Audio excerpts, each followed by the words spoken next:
Okey, perkara apa yang orang boleh mengatakan kepada kenyataan? Perkara apa yang orang boleh mengatakan dan sebagaimana tujuan perkara penggunaan merakam suara dan ke video adalah itu meluahkan berkongsi data penyampaian itu kepada kewujudan kenyataan ruang dengan kehidupan dan kehidupan kenyataan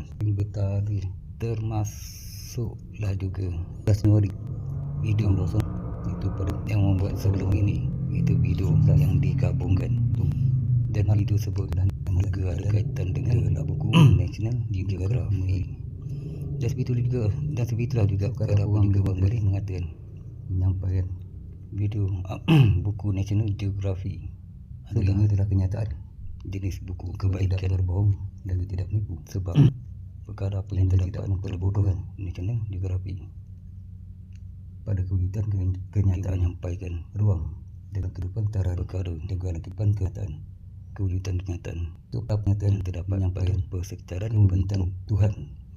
orang tak tahu itulah ataupun tidak adakah orang sebab tidak kan perkara yang berdosa dan bukan itu dosa pada kewujudan kenyataan dan ini ruang dengan kehidupan itu dia boleh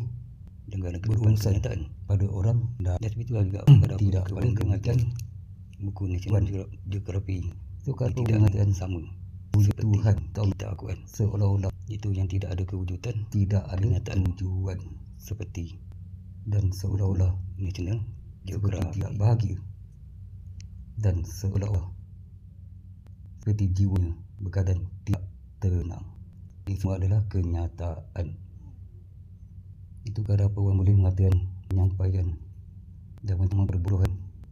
tidak berbohong dan tidak menipu pada kewujudan kenyataan